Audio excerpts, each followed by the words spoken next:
Guys, thanks so much for tuning in to Beneath the Surface. I am your host, Montana Clemente, and I am so excited to finally be on my own little corner in the collective.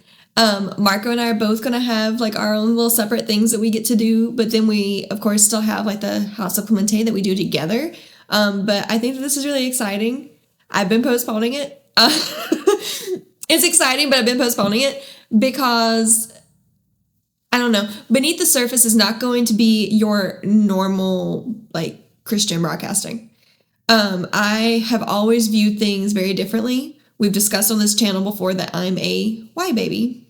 And I'm always going around asking why. So I like to do deep dives. And honestly, this is not even episode 1. This is technically in order episode 2. But it's episode 1 for you because the true episode 1, it's already recorded. It's ready. It's actually scheduled right now to come out. But I just didn't feel like I could release it by itself without having like an introduction to what this show is going to be about. So I will just go ahead and say this show is not going to be for everybody. This show, it might scare people. It might, turn them like off of the whole channel. I don't know. But I felt like God was like, okay, you need to give an introduction. It's time to give your testimony. It's time to kind of give a backstory as to why you're even doing Beneath the Surface. So I'm going to do that the best I can. I've never given my testimony or like talked about, I don't want to say I'm giving my testimony, but I've never talked about my walk in full ever. So I have tissue already. I have a Dr. Pepper to get me through. I'm like, this is early in the morning. I'm trying to not be like super emotional with it. I've already been praying over it because I don't want to be so emotional that things get lost. I don't want to focus on the negative so badly. And I want to go ahead and say, you don't have to have like this big, long drawn testimony in order to be used by God. You don't have to have this big, long testimony in order to like have a walk with God. Like it's not even necessarily about being used, but like not every person is going to have this big dramatic story. Mine's a little dramatic, but that's because I'm Southern and I'm dramatic. So we're just going to dive into it and talk about some things. And maybe toward the end, we can better understand why I'm doing Beneath the Surface and like what's kind of inspired it, I guess. It's God-given, but like what's inspired. You'll get it. It's okay. I'm nervous. I'm so nervous being by myself that actually on the next episode that you watch, I'm going to go ahead and tell you, I call the New Testament the Old Testament. Not once, but 3 times. And I didn't even notice it until after I had filmed it, put up everything, edit it, and submit it to be uploaded. But that's okay because it will not happen. It'll probably happen again, actually. I don't want to lie to you. But anyway, so for starters, like I said, I'm Montana Clemente. I am located out of Nashville, Tennessee. That's where our ministry is coming out of. My family is a family of musicians. So my dad played for Johnny Cash. My mom played for the Carter family. Growing up, by the time I was 10, I had traveled to like 8 different countries. I ended up being able to audition and, I would play until my fingers bled in order to audition and join the Tennessee 3 on stage because at one point when I was 7, I may not be accurate on the timeline. So just, if you hear something else or if I say something else, just kind of go with it for a second because my memory is not that great. And it's mainly because of like blocking things out, but I digress. So when I was about 7, my dad and W.S. Holland, who was Johnny Cash's drummer, they got together and they decided, hey, the sound behind Johnny Cash was really cool. Like, what if we could all like travel and make a living doing what we love and like what we do? So they ended up doing that. And we were really lucky because we got to do it as a family. So we had, Bob and WS. We had my mom who was playing on the stage, and she was also kind of like our tour manager. And then my sister, and we had a bass player with us. So it was a really cool experience. We got to see so much of the world essentially for free. Like, we were paid to go to these places, you know, like your trip is paid for, like the airfare, the immigration papers, the hotels, like all of it was so cool. And it was like, I remember like we were in New York even for like a red carpet event when the Walk the Line movie came out. Like, it was really cool. Like, it was really cool. Like, I'm not gonna pretend like it wasn't. It was really cool. But around the time, let's see, I think I was 11. And like, we had been noticing some stuff going on with Dad, but I don't know if your family is like this. Like, we didn't pay attention too much or like worry about doctors and like doctor visits, because it was like, well, if nothing's broken, like you can pretty much doctor anything yourself. So when Dad would talk about how he would like see things, and we were like, okay, like he's just a little weird, but okay. And he, like, his whole personality honestly has started doing a shift, and all of us just kind of like tossed it up to like, he's having a bad day. Like, we didn't know what else to call it. But finally it was getting so bad. We were like, okay, we need to go to the doctor and talk about this. And Dad had had cancer before and bounced back. Excuse me. He had like gangrene in his gallbladder. Like, he had gallstones, and like he almost died because we were overseas. And like, no shade, but at the time, like the healthcare, like we were on a huge waiting list just to be seen and like given Tylenol. So I don't know if that's what it's like now, but that's what it was at the time. So like he had this thing of like just being a really like strong, manly man. Like, nothing really knocked him down. I'm going to have a drink because I'm going to choke. I'm going to drink my Dr. Pepper. It's a good time to take a break. Okay. Didn't realize how awkward that is when Marco's not here talking. But okay. Where was I? Yes. So he kind of had a knack for like bouncing back, right? So when we went to the doctor and they told us that he had Lewy body's dementia, we didn't think too much about it. Like, it was a bad report, yes, but like, I think all of us expected him to bounce back, but he didn't. And by the time I was 13, we officially came off the road and we stopped touring. And we did that because, you know, like Dad had sat down with my mom and like they wrote things down because he wanted to make sure his stuff was in order. And he wanted to make sure that the last parts of his life were done the way he wanted them done. And one thing for sure was that he didn't want to be out in public and embarrass himself or embarrass us. So we were all very careful that when it came to a point that he couldn't remember a guitar break or he couldn't remember the words. I think one show he just wandered off the stage. And my sister Scarlett and I had to fill in the gap because he just wandered off the stage. So when it started getting to that point, we were like, this is the last tour. So we officially came off the road when I was 13. And by this time, we had started going to a local church. And I was involved in the youth group. And like that was, like I said, that was my only like interaction with people at this point because I was homeschooled. So my mom ended up having to become the sole caregiver because I think honestly, at any point, doesn't matter how successful you've been in your life. I know back then, especially without health insurance, which no one could really afford at the time. That was like when Obamacare was at its height because insurance was not affordable. The medicines you were paying for were out of pocket.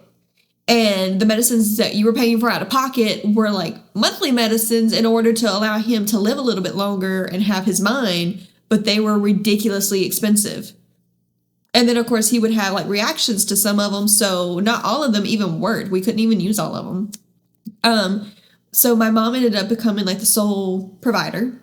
And since I was at home, I was pretty much like the 24/7 caregiver until she would come home. 24/7 until she would come home. So it worked out. Like, we were really lucky because we were able to keep daddy at home. But the negative is that we kept dad at home and I was a kid. So the doctors and the therapists and stuff, like, they would always say, oh, this disease is really hard on the family. And I'd be like, yeah, no duh. Not what I would say, but that's the saying version. And they would say things like, oh, well, usually this disease warps the mind in a way that the person that they love the most is the one that they're like the meanest to. Like, it comes out like they hate this person. Which I guess like now, like, that's comforting because it was me, but like to an extent that's not comforting because it was me. And I wish I had been older going through it. I don't think it would have made it easier, but I feel like I would have had like more mental maturity to understand what was taking place at home and to not take everything so personally. And I know that we live in a society right now that doesn't put a lot of importance on a father. And for a long time, I would try to say I didn't have an importance set on my father either, but there's a huge importance set on the father figure in your home. If you have a good one, you can tell. And if you have a bad one, you can tell. I mean, we use the phrase like daddy issues as like a put down to young girls, but it's true to an extent that having these daddy issues cause a ripple effect in your life. Now, granted, you're responsible for your life, but you can just tell the girls who have had an influence and the men who have had an influence of a good father and who hasn't. I had two very good parents, but one was sick. And I don't judge him for that because him as a person was spectacular. But him with this disease was not something I really wanted to be around. And it was just because it was constantly negative. It was a constant put down. You know, I realize now a lot of times he never put two and two together that I was his daughter. But he would talk to me about Montana, and she was like a little 6-year-old, and he would brag about her and just thought like she was so great and like he loved her and oh, she's so talented and blah blah blah blah, which like I adore. Like, I love those moments with him. Like, those are some of my best memories because I can remember them, and because I knew that was him, like, unfiltered. Like, it wasn't him saying that he loved Montana because he thought he had to, because he didn't know who I was. And he didn't know I was Montana. So I really appreciate those moments a lot now. But just for the story, I'm telling you the perspective I had while I was going through it. So I was very upset, and I didn't really care that he would talk about me in a good way because I kept thinking, well, you treat me like caca. And, you know, like you're saying all these things, and I keep being told like, oh, your daddy loved you and all this stuff. And I was like, but he doesn't now. And you're talking about stuff that was happening when I was an infant. And like now that I'm a teenager and I'm growing up and stuff, he doesn't like me. and so I started I was very angry. I was very bitter. And by this time, my sister, you know, she's an adult, she's married, she's moved out. And I started getting mad at her even because I was like, well, you're not having to deal with it. I'm dealing with it. Like, I'm the only one dealing with it. And, you know, like, we're both his kids. We should both be taking it. And that's just the truth. I've said it to her. Like, this is not news. I'm not saying that it was correct. But in my feelings and going through what I was going through, that was just how I felt. It was like, why am I the one carrying the burden that's for everybody? And, like, why is he attacking me? When, like, there's another one he could go after for a little while if he wanted to, you know, like, he doesn't have to, but he could attack her for a minute instead of just, you know, like, lambasting me. But I'm very thankful that she wasn't more involved than she was, because she's able to have a different version of dad than I was. And like, I'm happy for her that she has that, because you shouldn't have to see at any point your parent fall from their position. And even if it is a disease, it's not their fault. And no, it wasn't his fault. Like I said, he was a great man, but the sickness was all I knew. The sickness was my parent. And that's really unfortunate for him, because that's not the legacy he would have wanted to leave. And I want to cry. But that's not the legacy he would have wanted to have left for me, because he loved me. And I know that now. But, situations like this, they're so unfair, not just to the person, but to the family. And the problem with situations like this is when you're going to a dead church and you don't have your own spiritual walk with God, it opens a huge door for the enemy.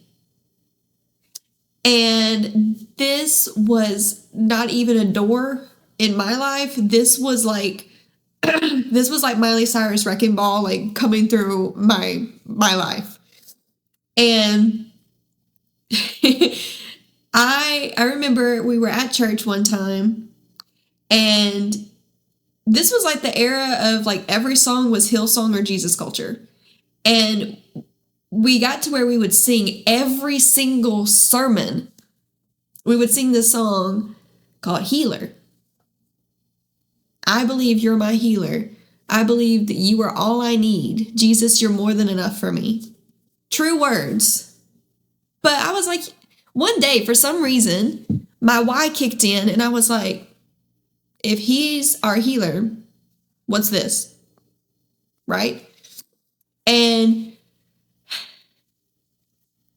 sometimes asking questions, like when they say curiosity kills the cat, there's a reason that there's that saying. Because sometimes when you start asking questions, you open yourself into a really bad position. And I was already in a bad position as far as influence, I guess. We'll call it that. Because like I said, I don't have a prayer life. I don't read my Bible. I go to church, but it's dead. There's no speaking in tongues. There's no miracles. There's no evidence of the Holy Ghost. There's no evidence of repentance. There's no altar calls. We actually removed the altar from the church because they didn't fit the aesthetic. This is the same church that apologized because one year during Easter, they had up a cross, and I guess someone didn't like that the cross was up on the stage. So they apologized for having the cross and said, don't worry, we're going to take it down. Same church, okay? That's why it always sounds like I hate churches, because some of them I'm not very fond of, but I digress, okay? Because that's not the point of today. That's next episode. That's not the point of today. But so I started asking these questions. I was like, okay, I want to know, what does the Bible say about like healing and sickness and stuff? So I started reading up. I would even, I think it was like the YouVersion Bible app or whatever. I would, because you could go in, you could search like words or sentences or something, you could find verses, if there were any, that went with what you were talking about. So I started doing like this whole thing on like healing, that Jesus came to give you life and give you life more abundantly. That he is your healer. That sickness is actually of the devil. And I was like, oh, okay, so sickness is of the devil. Sorry, I'm being group chatted. Sickness is of the devil. I was like, wow. So what does that mean? So I didn't know where to go. I started Googling, and I was like, is sickness of the devil? And of course, it like, the internet can be a really cool tool, but it can be a really, really bad one too. I fully believe that God protected me, even when I didn't know him. During this season of my life, I was going toward very like dangerous things, and he sheltered me as much as he did. And I'm so thankful for it, because like I said, I was not in a relationship with him. Like, he was not doing that because he's like, she has a heart for me, and like, we're close and we're friends, and I'm going to take care of her because my word said I'm going to take care of her. Like, we're in covenant. We were not in covenant. I'm very thankful to God that he shielded me and protected me the way that he did. But I started, Googling one thing to the next. Next thing you know, I start doing like these deep dives on Catholicism. And I'm not saying Catholicism is demonic, but Catholicism was the only denomination that I could find that didn't just believe in the Holy Ghost, because Pentecostals believe in the Holy Ghost, but they believed in the demonic. And they believed in modern day demon possession. So I know I probably just lost somebody, and I'm sorry. But I started doing these deep dives. Now, there's nothing wrong with knowing what's out there. The dangerous part is that my home was already vulnerable, and I couldn't sleep. So I would stay up literally until the sun was coming up as a teenager, like 13, 14, 15. And I was not just reading the documents that the Catholic Church had made about their exorcisms and things that they've experienced, but I was watching videos that they had recorded of the exorcisms. And I was listening to audio that they had recorded of the exorcisms. And then, because it piqued my interest, all I watched were horror films, because it like validated what I believed existed. And like, I'm so ashamed of it now, because it was so messy. It was so demonic. It was so as close to the occult that you could be in without fully being like, hey, I'm a Satanist. And I guess like the shift in perspective is again, God protected me, and he didn't let it get worse than it did. But there was very much a demonic portal, if you will, that was now like officially opened over our home. I don't think that the sickness in Dad caused it. I don't think that I caused it, but I think that those two combined was like, whoa, in the spirit realm. And like I said, at this point, I didn't sleep, because all I was doing was studying like demonology, I guess that would be the term for it. I was studying all of this like demonic stuff, because it validated how I was feeling, because I kept thinking, no, there's something wrong, because if he's sick and it's the type of sickness that's overtaking his mind, the Bible says that God gives us a sound mind and body. So if that's the case, like, he doesn't have that. So in my mind, I was like, if he doesn't have that, there's only two teams. So it must be the demonic.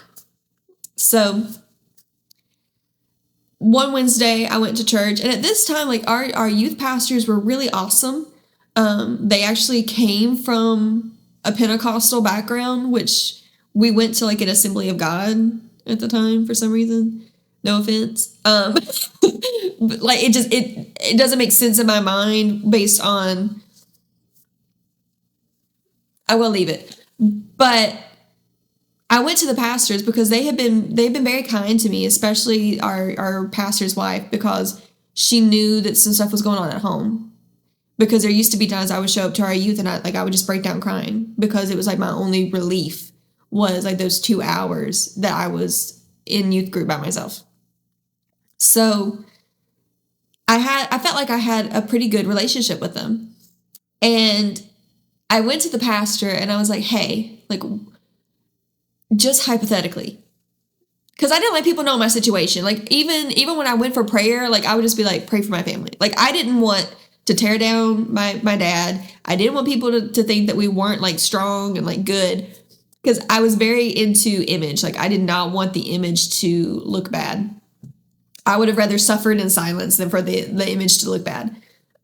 So I went to the pastor and I was like, hypothetically, what would you do if you were with someone who was like demon possessed? And he just kind of looked at me Like he thought it was a joke. And he's kind of like, what do you mean demon possessed? Sorry. And I said, like, just hypothetically, if you had this person who was demon possessed and you wanted to like cast it out, like, what would you do? Like, would you just say like, leave in Jesus' name? Or like, what would you do? He just looked at me and he's like, Montana, what are you dealing with? I was like, nothing. Like, it's literally like, I just want to know, because I was like, basically, my dad's sick. And if he's sick, that means it's of the devil. And it's taking root in my dad because it won't leave. And I said, so that means that the devil's taking root. And I said, I want to cast it out. It's time for it to leave. By this time, his mouth is open. And he's like, Montana, first of all, I kid you not, this was a conversation. He said, first of all, he said, demon possession doesn't take place anymore. He said, yeah, it's in the Bible. And he's like, if you want to know how to cast one out, it's in the Bible.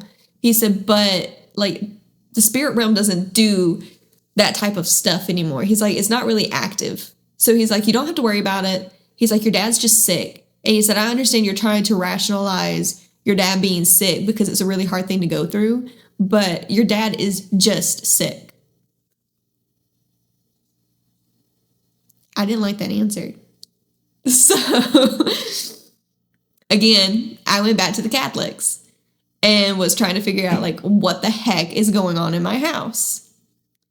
So this is still, I think I've maybe turned 16 by this point. And again, I'm up all night, like all hours. I was terrified of the dark by this point. I slept with night lights on. I would fall asleep with my computer open on Netflix. Like I had to have noise at all times. I could not be alone with my own thoughts. I would see like shadows by this point. I would hear footsteps. I would hear noises in my home. And I know that I sound psychotic. I know. But it doesn't change the fact that it was taking place. I promise you, I was hearing things. I was hallucinating. I was scared out of my mind to be in that house. But one night was the one that stuck out the most. It's maybe 1:30 in the morning. Like, it's not even like spiritual hours, because a lot of people say spirit hours are like 3 to 5. It's not even spirit hours, okay? And I'm sitting upstairs in my room. The whole upstairs floor was mine. Like I said, my sister's out and she's married. It's just me. I don't even think we had our dog at this time. Like he had already moved on. So it was just me. And I think by this point I was watching stuff like The Vampire Diaries because it was on Netflix. So I was watching The Vampire Diaries probably. But I was on my computer and my parents are in the bed asleep. And I started smelling something. And I'm like, what is that smell? Like this does not smell good. And it keeps getting stronger. And I'm like, oh my gosh, like there's something in the house. That was literally my gut feeling. I was like, there's something in the house. But I kept thinking this is like a dead animal or something. And I start getting up, and how our stairs were, there's like this little foyer, whatever you want, upstairs. And there's 3 steps that go down, a little platform, and then you turn and the steps finish down to the first floor. And our front door, you can see from that area. So I walk over to where the banister is and I'm looking because I'm like, it's even stronger over here, And like I actually yell out to my mom. I didn't get a response. It's all of a sudden I just felt, I'm already afraid, but I felt fear like heightened. And I was like, I've got to get to my mom's room. Like, I don't mean to wake them up, but I've got to get to my mom's room. So I don't turn my lights off. Like, I don't adjust for going downstairs and like sleeping next to their bed or anything. I just leave. So I go down the first 3 steps. I turn. I go down 2 steps and I hit like a wall. Like physically, I bump into something. And I just stopped because I'm like, Montana, like, you're losing your mind. You must be absolutely exhausted. That's what it is. The exhaustion's getting to you. Like, you're going crazy. And the smell intensified. And I could just feel, literally, like, no exaggeration, I could feel the hair on my neck stand up. And it was like something in me told me, turn around and run. Do not go down these stairs. And I didn't question it because I wanted to run. And if you know me, Montana don't run. So I just remember I turned and I went up the steps. I got to the door of my bedroom and I actually lunged to my bed. And when I landed on my bed, it was such like a Tomb Raider like move, right? I land on my bed and my Bible is on my nightstand covered in dust because, like I said, I don't read it. I don't read it on the daily. And once I found what I was looking for, I switched to online. So I grabbed my Bible covered in dust and I just turned on my bed and I'm facing the door. I don't know what to flip to. I don't know how to pray. I don't know any of it. I just knew that this was a weapon and that like I could just open it and it would like radiate. That's what I thought. It's like I could just open the page and it'll just radiate protection, which is stupid. But I just thought, let me just open it and, like fairy dust will fly out or something. So like I'm just sitting there and I'm staring, and about this time my mom calls on my phone from downstairs.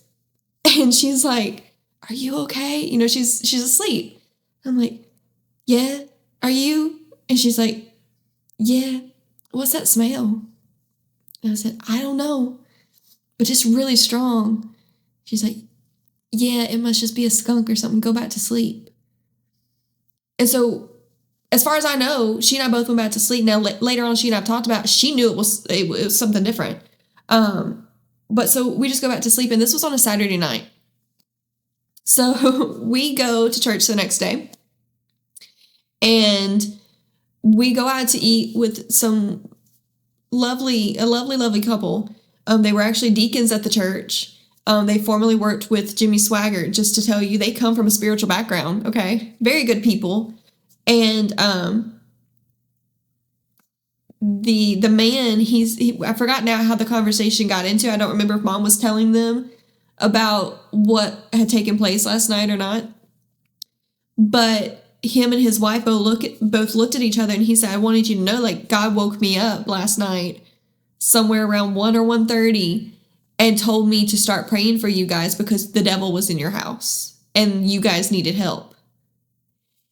And like my mom and I just looked at each other. And I said, I'm sorry, what did you just say? And he said, the devil was inside of your house last night and God told me to pray for you because y'all were in trouble. You needed help. And I just remember being like, oh my gosh, what? Like, what do you mean that the devil was in my house? What do you mean? Because again, like, you're still dealing with someone who has kind of been convinced that God's team is very silent. And you've also told me that the spirit realm doesn't do that. And now I have just encountered something that has stuck with me forever. There has never been another smell when people are like, oh, it's sulfur over here. No, that's not sulfur. You have not smelled true sulfur until you've experienced something like this. And it stuck with me forever. I mean, that was 10 years ago. It has stuck with me this whole time. I still remember the smell. I still remember the feeling of there being a wall keeping me from going downstairs. To this day, I don't know why it kept me from going downstairs. I don't know if God was saying, Montana, you're in danger, go back. I don't know what would have happened to me if I had gone down the stairs. I don't know. I don't have those answers. But I do know that it was a very important moment for me because it marked something inside of me that was like, hey, you're dealing with something real. And to an extent, it validated my thought process of this is demonic. So flash forward a little bit, we go to a revival with the same couple to go and sit under Brother Ted Shuttlesworth. And I don't know a lot about Brother Ted Shuttlesworth, but I love that man. He was absolutely amazing to listen to, because he was also, I guess you would say that was prophetic. I don't know if there's another thing, because he would, yes, it's prophetic. He would prophesy over you, but like he would call people out and be like, you're dealing with this. This is what God says, which is really cool. Like, I love those. I wish we had more of that. He read my cards. He called me out and was like, hey, Montana, like we're coming out of this. So I already knew that he was legit. Well, one night we took my dad, and he calls my dad up to the front, and he's walking with him, and he starts mentioning these illnesses. He never once mentioned dementia. I want to go ahead and say that. I still have the CD of where this took place. He never mentioned dementia. But he started calling out all these problems with his body. And even like if you knew my dad, sometimes he had a really bad knee. He used to have to get these like cortisone shots, I think it was called. I don't know. But these really long needles that went right into your kneecap, he used to have to get those. So his knee would buckle sometimes when he would walk. And this man, his knee buckled the exact same way. Like, he reached for it and everything. Like, he did everything the exact same. And he told him that, like, if you receive it tonight, God's given you healing of everything going on with your body. And my dad, like, he accepted it. He was like, whoa, And when we walked out of the church building that night, Mom and I were ecstatic. We were bawling the whole time. And she goes, Bob, honey, isn't that exciting that God healed you tonight? And he goes, well, I don't really know if I believe in all that or not.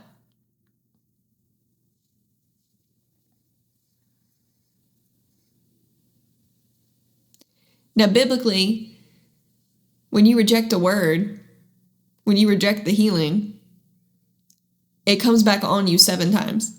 I believe that's the correct one. You can look it up. I apologize for not being like well versed in it, but you don't do that. You don't claim it and then be like, like, you just don't do that. And I remember being so mad because I thought we were finally coming out of it, and there you go.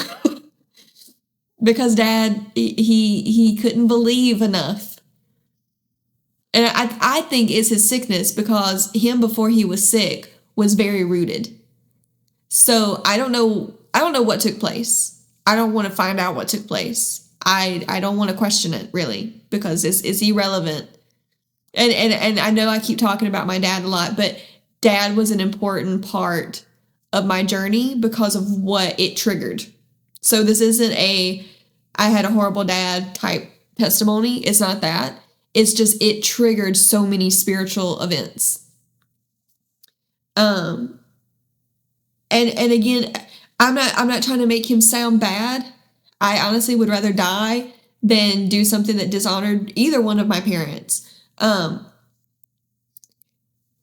But just to explain in a little further depth, I guess, when my daddy was on his deathbed, he had ended up in hospice. He was there 8 days, I believe. And he passed away in 2017. Thankfully, surrounded by all of his family.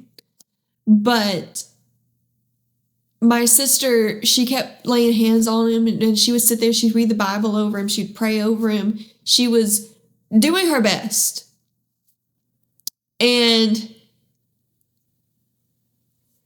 should I say this? I'm going to. She all of a sudden intensified in her prayer. She started speaking in tongues, and it was like something in her, like her back stiffened, like she was just very like at attention, and it was like she didn't blink, like she was just zoned in, but it was like she saw something else. So she wasn't looking at like anything in the room. She was just looking somewhere else. And all of a sudden, Dad's eyes turned completely black.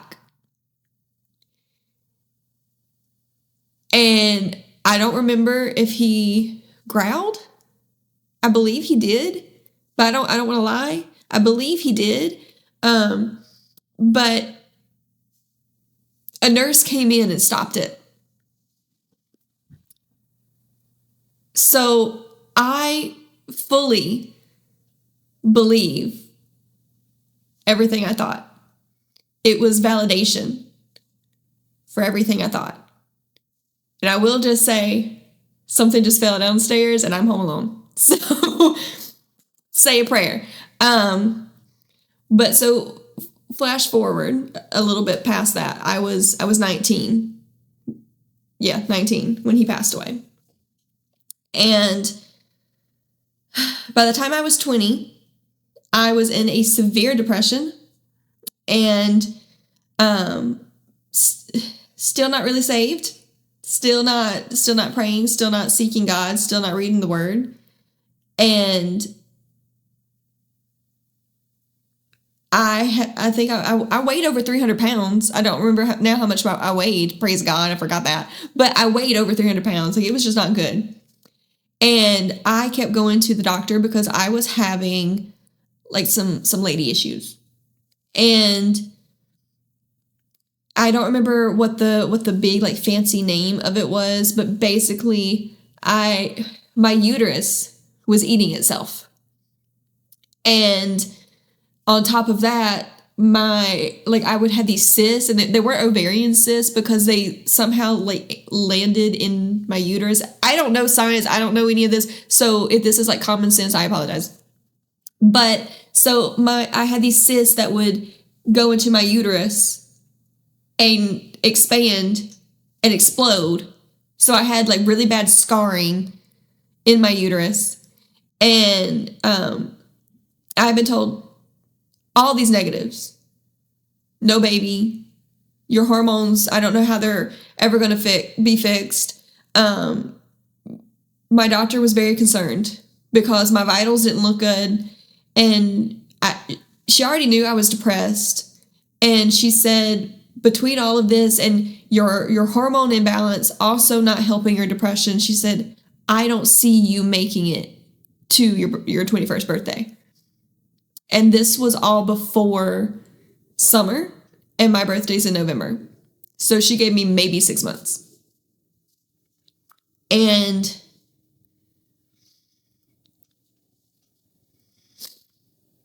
I just remember, I'm trying not to cry.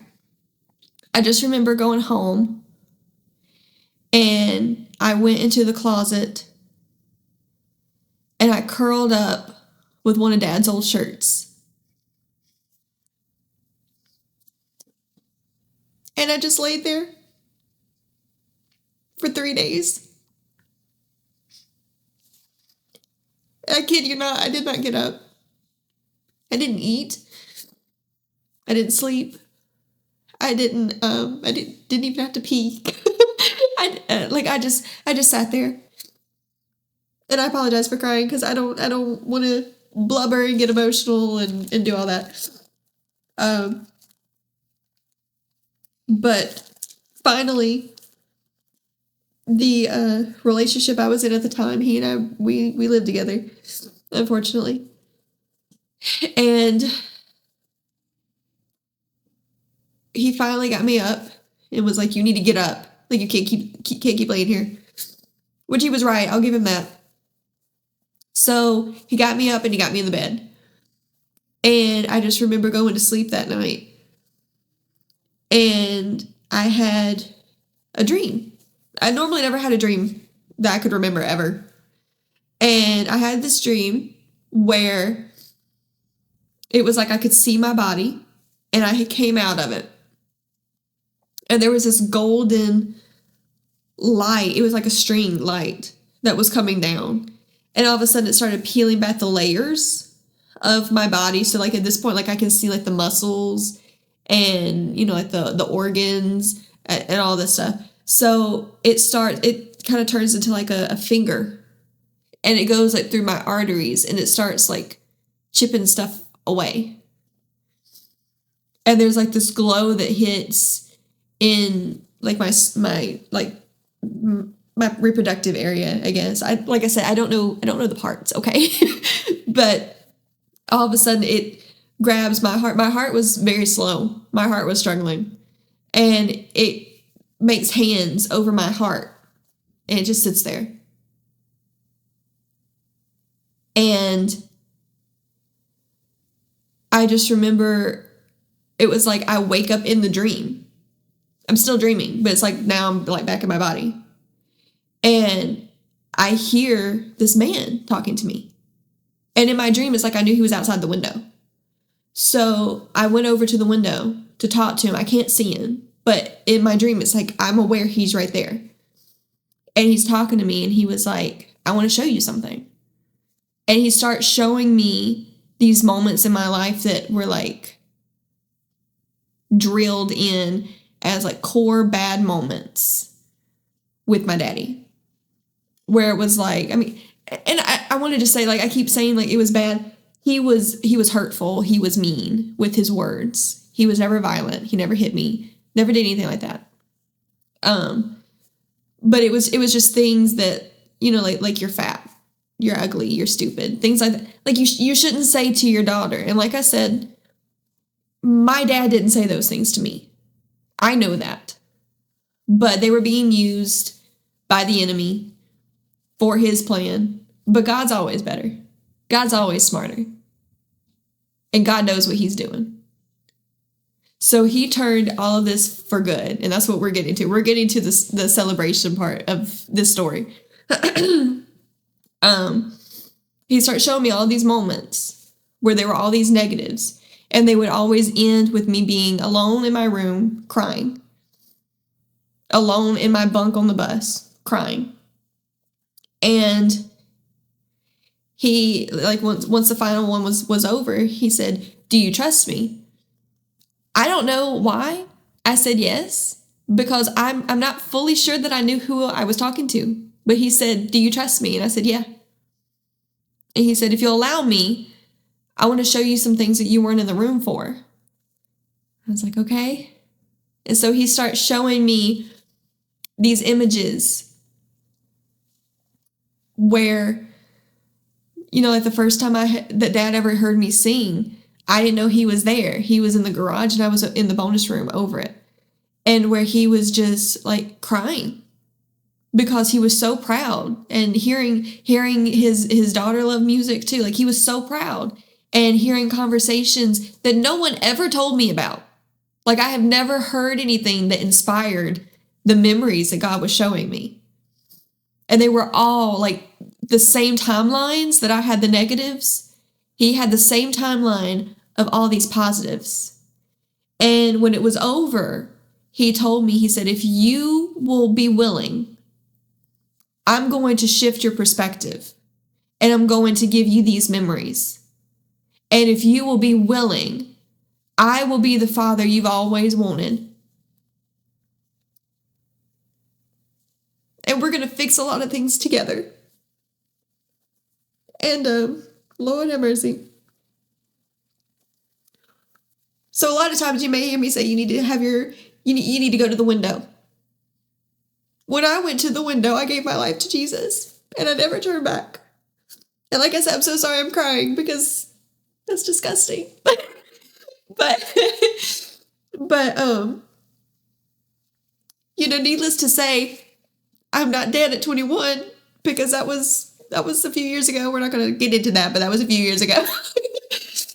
And you know, the enemy still tries to attack my uterus. He still tries to do things, but my vitals are good. I've been healed. Everything about me has been healed. There's times that the enemy tries to rear his head and take my healing, but I don't let him. He has no authority to do that. So I know that I've been given my healing. I know that there are babies on the way. Not right now, I'm not pregnant, but there's babies on the way. Like, I know that my life has been completely changed. And that bad report, literally none of it took place. So I say all of that And I go through all of that. There's some stories that have happened since going to the window where God has shown himself in ways through dreams, through visions, through different events that have taken place, through awakening me during the COVID-19.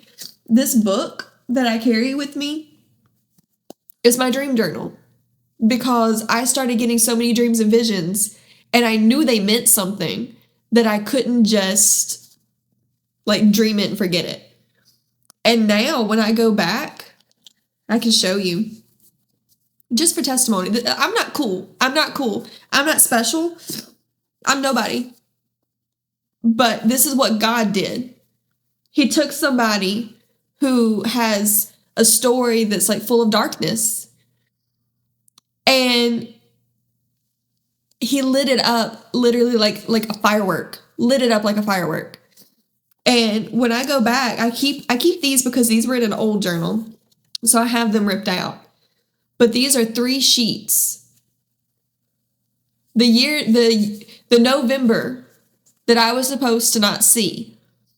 Okay, the same year, September 6th is when I had the dream of going to the window. September 6th.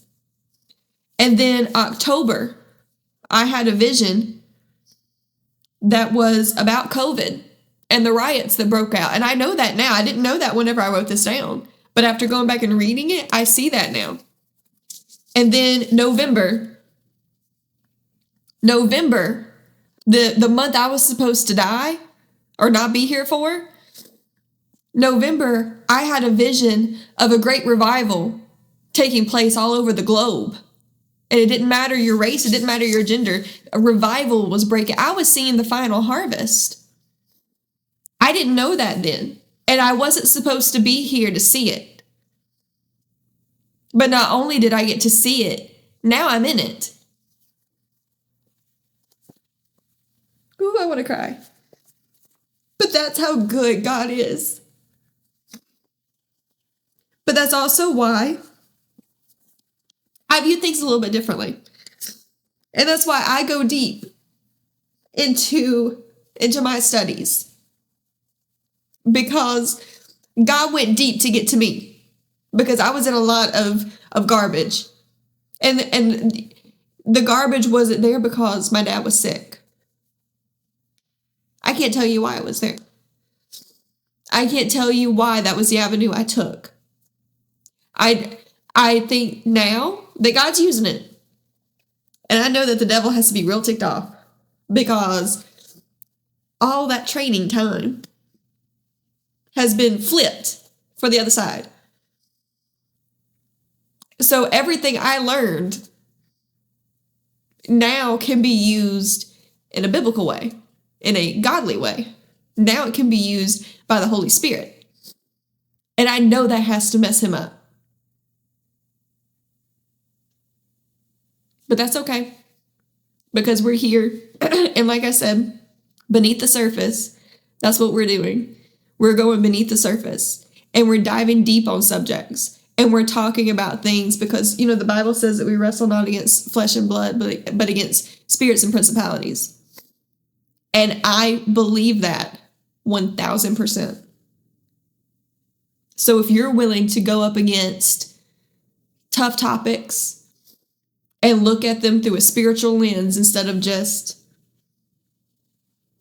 the way that we accept things. Now, I feel like we accept a lot of things with the devil. We accept a lot of things that are demonic because we don't know that they're demonic. We don't know. It's almost like we think what that pastor did. The spirit realm's not active like that. They don't do that. Either side, like the spirit realm's not active. Yeah, it is. And that's my whole purpose for Beneath the Surface. And I really appreciate you sitting for as long as you have. I appreciate you listening while I cried. And like I said, I'm very sorry that I cried because I'm not coming on here to get emotional with y'all. But I just wanted you to understand who's talking to you. And I'm not a scholar. I'm not qualified, but I'm figuring stuff out. I'm studying deep. And if you're interested in studying deep, this is the place for you. So with all that being said, like, I really appreciate you guys coming and joining us. And I really appreciate you guys tuning in. And as of right now, this is going to be a bi-weekly series. And like I said, the next episode you're going to see is not going to seem like this one took place because it was filmed first. But I appreciate your patience, and I appreciate you going on this journey with me. And we're going to dive deep together, and we're going to figure some stuff out together, and we're going to learn. That's what I'm doing, is learning. And that's what we're going to do together. So that's it. All of the socials and our website are going to be in the description box below. And if you are streaming us on Spotify, just watching on YouTube, I keep saying us. Where's Marco? It's just me. But I really appreciate you guys tuning in. So until next time, it's been real. Bye.